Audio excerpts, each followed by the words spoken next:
আসসালামু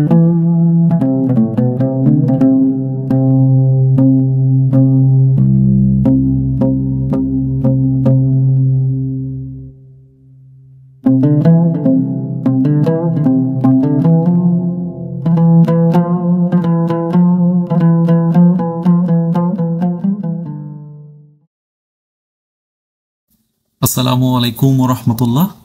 কেমন আছেন আপনারা সবাই? আপনাদেরকে আরো একবার ওয়েলকাম করছি আমার ভিডিওতে। আপনারা সবাই অলরেডি জানেন যে আমি আপনাদের সাথে কিছু ট্রাভেল ভিডিও নিয়ে উপস্থিত হই। আপনারা লাস্ট আমার যে ভিডিওটা দেখেছিলেন সেটা ছিল অকল্যান্ডেরই একটা ভিডিও, একটা অ্যাক্টিভ ভলকানো দেখার জন্য আমরা গিয়েছিলাম সেখানে। আজকে এসেছি অকল্যান্ডেরই আর একটা পছন্দনীয় জায়গা অন্ট্রি হিল, এটা উপভোগ করার জন্য। অন্ট্রি হিল অকল্যান্ডের মেইন সিটি থেকে 15 to 20 মিনিটের মতো ড্রাইভ। আর যদি আরও স্পেসিফিকলি বলা যায় তাহলে হচ্ছে আপনার যদি গ্রিনল্যান্ড, এপসন, অনিহাঙ্গা এই এরিয়ার সাথে অথবা রয়্যাল ওক এই এরিয়ার সাথে পরিচিত থাকেন তাহলে এগুলোর মাঝেই হচ্ছে অন্ট্রি হিল। সো এটা মূলত দুইটা পার্ট এটার, একটা হচ্ছে মানে দেখার ক্ষেত্র বিশেষে দুইটা পার্ট আমি বলছি। সেটা একটা হচ্ছে যে আপনি এটার যে একটা মাঝারি আকারের মাউন্টেন আছে, সো এই মাউন্টেনের উপরে একটা স্কাল্পচার বানানো আছে বা স্ট্যাচু যেটাই বলা হোক, একটা কিছু মেক করা আছে। সো ওখান থেকে পুরা অকল্যান্ড সিটির যে ভিউ দেখা যায় এরকম একটা লোকেশন আছে। আর একটা হচ্ছে এটার পাদদেশে একটা পার্কের মতো ব্যবস্থা আছে, জায়গা আছে, সেখানে বারবিকিউ, তারপরে হচ্ছে নিউজিল্যান্ডের যে ফেমাস ল্যাম্ব অথবা কাউ ফার্ম এরকম ছোট আকারে করা আছে। সো এরকম কিছু দেখার জন্য পাশে যে একটা পার্কের ব্যবস্থা আছে। সো মূলত আজকে এই দুইটা জিনিস দেখার জন্য এখানে আসা। সো প্রথমেই আমরা পার্কিংয়ে চলে আসছি। পার্কিং করে আমরা হচ্ছে উপরে যাব। পার্কিং নিয়ে একটু কথা বলে রাখি, সেটা হচ্ছে যে এখানে খুব অল্প সংখ্যক পার্কিং এরই ব্যবস্থা করা আছে। সো পার্কিং নিয়ে একটু ঝামেলা হয়তোবা আপনারা ফেস করবেন যদি উইকেন্ডে আসেন অথবা ফ্রাইডে ইভিনিংয়ে অথবা স্যাটারডে সানডে, এরকম এই টাইমগুলো হচ্ছে অনেক বিজি থাকে। সো এই টাইমগুলোতে যদি আসেন তাহলে একটু ভ্রান্তি হয়তোবা আপনাদের ভোগ করতে হতে পারে। সো গাড়ি পার্ক করে আমরা উপরের দিকে যাওয়া শুরু করলাম। সো এই জায়গাটার উপরে হচ্ছে গাড়ি নেওয়া নিষেধ, যদিও এটা বেশ কিছু বছর অর্থাৎ 2-3 বছর আগে এই জায়গাটাতে গাড়ি নিয়ে উপরে চলে যাওয়ার একটা ব্যবস্থা ছিল, কিন্তু এখন সেটা গভর্নমেন্ট থেকে বন্ধ করে দিয়েছে ভিজিটর্সের সংখ্যা বেশি হওয়ার কারণে। এই জন্য গাড়ি উপরে নিয়ে যাওয়া সম্ভব না, কারণ আপনারা রাস্তাগুলো দেখে বুঝতেছেন যে এখান দিয়ে আগে একদম মাউন্টেনের উপরে গাড়ি নিয়ে চলে যাওয়া যেত। সো এখন এই জায়গাগুলো হচ্ছে যারা ভিজিটর্স এখানে আসে তারা হেঁটে হেঁটে উপরে ওঠে। সো আমরাও তার ব্যতিক্রম করছি না, আমরাও হেঁটে হেঁটে উপরের দিকে যাচ্ছি। সো এটা হচ্ছে হাফওয়ে একটা জায়গা। সম্পূর্ণ ভিডিও তো আসলে দেখানো পসিবল না, তাহলে ভিডিও অনেক লম্বা হয়ে যাবে। সো আমি হাঁটার জায়গাগুলো কিছুটা স্কিপ করেছি আর চেষ্টা করেছি আশেপাশের যে সুন্দর কিছু গাছপালা আছে, ফুল আছে, এই জিনিসগুলো একটু ভিডিও করার জন্য।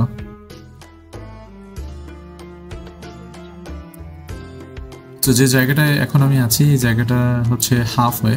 সো এখান থেকে আরো অনেকটা পথ উপর যেতে হবে।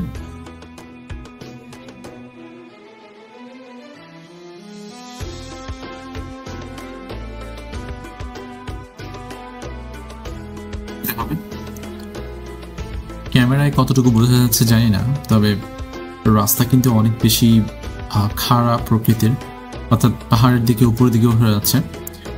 সুতরাং যখন এটা থেকে এই রাস্তা দিয়ে উপরের দিকে হাঁটা হবে তখন অনেক বেশি পায়ের উপরে প্রেশার পড়ে। সো আমি সাজেস্ট করবো যারা এখানে আসবেন অবশ্যই শু পরে আসবেন। ভুলেও কখনো স্লিপার বা হচ্ছে স্যান্ডেল এরকম কোনো কিছু পরে আসবেন না, তাহলে একটু বেগ পেতে হবে, কারণ পুরোটা পথ হচ্ছে হেঁটে হেঁটে উপর উঠতে হয় আর কনক্রিটের রাস্তা বা পাশে ঘাসের ব্যবস্থা আছে। সো খালি পায়ে অথবা স্যান্ডেল পরে, এগুলো পরে আসলে উপরে ওঠা মুশকিল। আর স্পেশালি যদি ওয়েদার এরকম ভালো থাকে, সানি থাকে, তাহলে পিচ তো অবশ্যই অনেক বেশি হট থাকবে। সো বেটার হবে আপনি যদি ভালো জুতো পরে আসেন, তাহলে অনেক বেশি ভালো হবে। এই জায়গাটা হচ্ছে অনেক কি বলে স্পেশাল একটা ভিউ পয়েন্ট, যেটা বলা যায়, যেখান থেকে হচ্ছে অন্ট্রি হিলটাকে অনেক বেশি লাক্সারি মনে হয় দেখতে, অদ্ভুত সুন্দর লাগে দেখতে। মনে হয় যে পুরো পাহাড়টা আসলে কিভাবে উপরে উঠে গেছে, উপরে হচ্ছে পেন্সিল আকৃতির একটা স্ট্যাচু করা, এবং পাশ দিয়ে হচ্ছে রাস্তা উপরের দিকে চলে গেছে, একদম পুরো মনে হয় যে হাতে আঁকা ছবির মতো। তো এই জায়গাটাতে উপরে উঠলে দেখা যায় যে এটার এক সাইডে আমি যে বলেছিলাম যে ল্যাম্প এবং হচ্ছে কাউ, এদের ফার্ম আছে। সো এই হাইটে উপরে ওঠার সময় এটা এক পাশে ল্যাম্পের একটা ফার্মের কিছু দৃশ্য দেখা যায়। যদিও আমরা এখান থেকে যখন নামবো তখন এটার খুব কাছে যাব, এবং এটা ভালো মতো দেখার একটা ব্যবস্থা আছে অপোজিট সাইডে, যে পার্কের পাশে। সো আমরা ওইখানেও যাব, তো তখন এটা ভালোভাবে দেখা যাবে।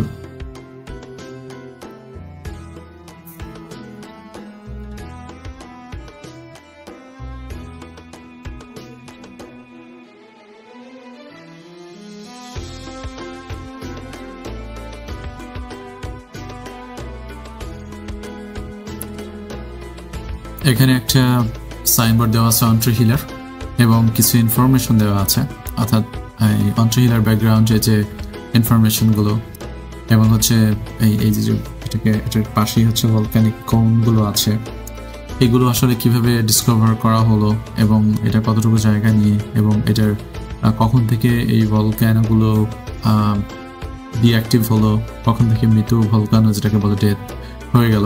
সো এই ধরনের কিছু ইনফরমেশন এখানে দেওয়া আছে, এবং কিউআর কোড দেওয়া আছে এই ইনফরমেশনগুলো আরও ডিটেল জানার জন্য। সো এখন যে দৃশ্যটা দেখতে পাচ্ছি এটাই হচ্ছে ভলকানিক কোন, অর্থাৎ আমরা লাস্টে আমার যে ভিডিওটা আপনারা দেখেছেন মাউন্ট ইডেন সামিটের, সো এরকমই একটা ভলকানিক কোন এখানে অবশ্য আছে। এবং অন্ট্রি হিলের একদম টপে চলে গেলে তখন ওখান থেকে যে মাউন্ট ইডেন সামিট, ওটাকে খুব ভালোভাবে দেখা যায় দূর থেকে, খুব সুন্দরভাবে। আমরা অলমোস্ট চলে আসছি আমাদের ডেস্টিনেশনে, আর হয়তো বা ফিউ স্টেপস, তারপরে আমরা আমাদের লক্ষ্য স্থানে পৌঁছে যাব। একটু পরিশ্রম হবে, এবং হচ্ছে ঘাম তো অবশ্যই বের হবে যদি সানি থাকে, কারণ পাহাড়ের উপরে ওঠা, এবং হচ্ছে যদি সানি থাকে তাহলে তো অবশ্যই কষ্ট হবে। So this is our destination. কিছু স্টেয়ার্সের মাধ্যমে আমরা এই ফাইনাল ভিউ পয়েন্টে চলে আসছি। এটা এত বেশি লম্বা, সো যখন এটার পাদদেশে আমরা এসেছি, এখান থেকে এটার সম্পূর্ণ ভিডিওটা নেওয়া আসলে অনেক বেশি মুশকিল হয়ে যায়। সো ক্যামেরাকে অনেক বেশি বিভিন্নভাবে অ্যাঙ্গেল করে দেন হচ্ছে এটা সম্পূর্ণ ফুটেজটা নেওয়া যায় একসাথে, কারণ এটা অনেক বেশি লম্বা। বাট যখন আপনি এখানে আসবেন, আর যদি হচ্ছে স্বচ্ছ আকাশ থাকে, অর্থাৎ যদি সানি থাকে, তাহলে আপনার খুবই বেশি ভালো লাগবে, কারণ আপনার কাছে মনে হবে যে উপরের মেঘগুলো একদম বেশি হাতের কাছে চলে আসছে, এবং এখান থেকে আপনি স্পষ্ট অকল্যান্ডের পুরো শহরটাকে একদম এই টু জেড আপনি দেখতে পাবেন, যে অকল্যান্ড শহরটা কত বড়, কোন জায়গাগুলোতে মানুষ আসলে বসবাস করে, এবং কোন জায়গাগুলোতে শুধু পাহাড় জঙ্গল। এই জিনিসগুলো হচ্ছে এই টপে আসার পরে খুব ভালোভাবে ভিজিবল হয়। সো এই জিনিসগুলো উপভোগ করার মতো। বাট যদি মেঘ থাকে তাহলে আসলে কুয়াশার জন্য এই জিনিসগুলো দেখা যায় না। সো আমরা লাকি ছিলাম যে আজ অনেক বেশি সানি ছিল এবং আকাশে কোনো মেঘ নেই, এজন্য অনেক বেশি ভালো লাগা কাজ করতেছিল। বাট আপনারা জানেন যে নিউজিল্যান্ডের ওয়েদার একটু আনপ্রেডিক্টেবল এবং অনেক বেশি ফানি। এখন দেখা যাচ্ছে এক্সট্রিম লেভেলের সানি, আকাশে এক চিলতে মেঘও নাই, বাট উইদিন 5 মিনিট আকাশে মেঘ চলে আসতে পারে এবং বৃষ্টি শুরু হয়ে যেতে পারে। সো জানি না শেষ পর্যন্ত কি হবে।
আমরা যে পথ দিয়ে উপরে উঠেছিলাম, আমরা নামার সময় চিন্তা করেছি যে আমরা ওই পথ দিয়ে নামবো না, একটু ভিন্ন পথে আমরা যাব, যাতে করে আরও কিছু চমৎকার চমৎকার লোকেশন আমরা দেখতে পারি।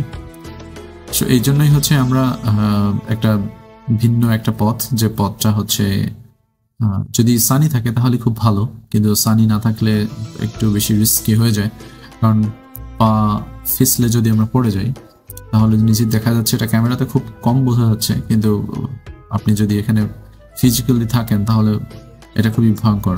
যেখান থেকে যদি একবার আমার পা ফিসলে আমি নিচে পড়ে যাই তাহলে আমার হাড্ডি গুড্ডির কি অবস্থা হবে আল্লাহ মালুম। সো তারপরেও আজকে যেহেতু সানি, সেজন্য আমরা এই পথগুলো দিয়ে হেঁটে যাচ্ছি। তো এখানে আসার পরে আমাদের একটা পাখির শব্দ শুনলাম। সো দেন হচ্ছে পাখিটাকে জুম করে দেখার চেষ্টা করছি, বাট গাছের পাতা এবং পাখির কালার একই রকম থাকায় এটা আসলে ভালোভাবে উপভোগ করা পসিবল হয়নি।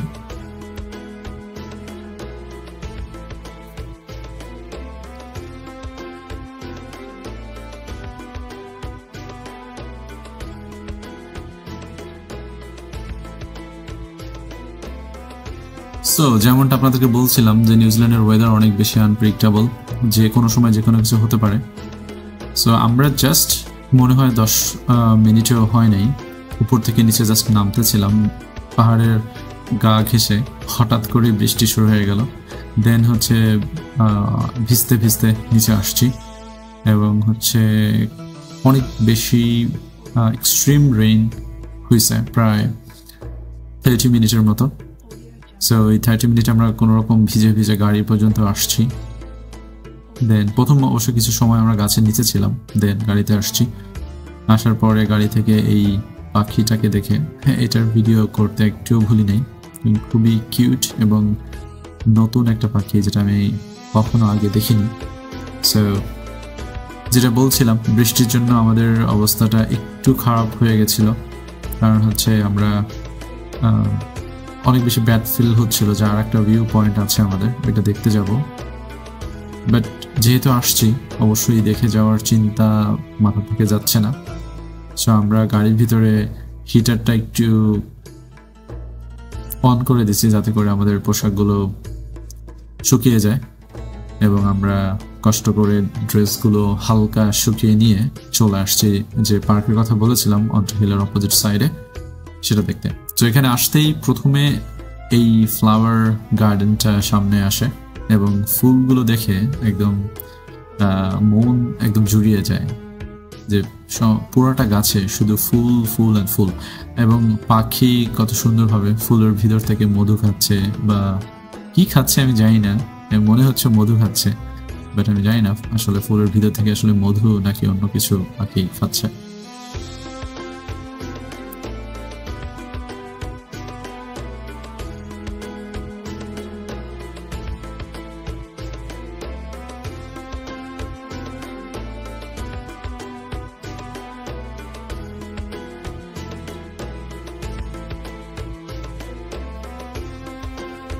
ফ্লাওয়ার গার্ডেন থেকে কয়েক পা গেলেই হচ্ছে এই আর একটা ফার্ম, যেখানে হচ্ছে ল্যাম্ব বা ভেড়া যেটাই বলা হোক, এদের একটা ফার্ম আছে।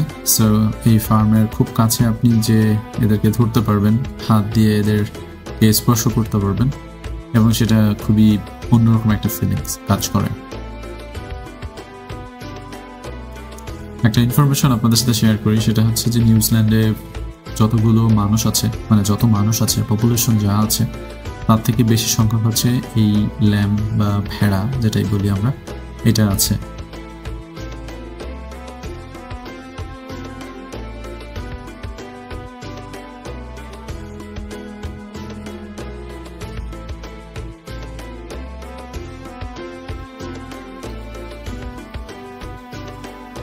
ভেড়ার ফার্মের পাশেই হচ্ছে গরুর একটা ফার্ম। নর্মালি নিউজিল্যান্ডের ফার্মগুলো এত ছোট হয় না, কিন্তু সামহাও আমার মনে হয় যে এটা মানুষের দৃষ্টি কাড়ার জন্য এই পার্কের পাশাপাশি দুইটা ছোট ছোট ফার্মের ব্যবস্থা করা হয়েছে, যাতে করে হচ্ছে মানুষ খুব কাছ থেকে, কারণ নর্মালি ফার্ম দেখতে হলে আপনাকে সিটি থেকে অনেক লম্বা ড্রাইভ করে যেতে হয়। সো আমার মনে হয় যে এই দুইটা ফার্ম খুব পাশাপাশি রেখেছে যাতে করে মানুষ যারা আসবে ওয়ান ট্রি হিলে সো তারা খুব কাছ থেকে, কারণ আমরা সবাই জানি যে নিউজিল্যান্ডের ডেইরি অনেক বেশি ফেমাস ইন্টারন্যাশনালি। সো সবারই নিউজিল্যান্ডে আসলে একটা ফ্যাসিনেশন থাকে নিউজিল্যান্ডের ফার্মগুলো দেখার। সো অনেকেই হচ্ছে ফার্মগুলো দেখার জন্য যে লম্বা ড্রাইভ করে যেতে হয়, অনেকেই হয়তো বা যেতে চায় না। সো এই জন্য সম্ভবত সিটির খুব কাছাকাছি একটা পরিবেশ সৃষ্টি করা হয়েছে যেখানে ল্যাম এবং হচ্ছে কাউ এই দুইটা ফার্ম খুব কাছ থেকে দেখায় এবং এদেরকে খুব কাছ থেকে দেখতে পাওয়া যায়, এরকম একটা ফ্যাসিলিটি সম্ভবত করেছে। সো এগুলোই ছিল আজকে মূলত একটা আকর্ষণ। আর একটা লাস্টে দুইটা জিনিস আপনাদের সাথে শেয়ার করি, সেটা হচ্ছে টয়লেট। আমি ভাবিনি কখনো কোনো টয়লেট আমার কোনো ভিডিওতে আমি দেখাবো, কিন্তু এই টয়লেটটা দেখাইছি এই জন্য যে টয়লেটের পাশ থেকে মনে হয় না কোনোভাবে যেটা টয়লেট, এবং টয়লেটে ঢোকার দুই পাশের যে গাছ বা যে সেট আপ সেটা আসলে অনেক বেশি অদ্ভুত। আর ফাইনালি যে জিনিসটা দেখাবো সেটা হচ্ছে যে ওয়ান ট্রি হিল আপনারা যদি কেউ ফ্যামিলি নিয়ে বা ফ্রেন্ড সার্কেল দলবদ্ধভাবে যদি বারবিকিউ করার প্ল্যান করে থাকেন তাহলে ওয়ান ট্রি হিল হতে পারে একটা বেস্ট প্লেস, কারণ এখানে অলরেডি বারবিকিউর জন্য সব ধরনের ফ্যাসিলিটি করে দেওয়া আছে। সো এই ছিল আজকে আপনাদের সাথে শেয়ার করার মতো কিছু ফুটেজ। নেক্সট ভিডিও দেখার জন্য অনেক বেশি আমন্ত্রণ জানাচ্ছি, আর ভালো থাকবেন। আল্লাহ হাফেজ।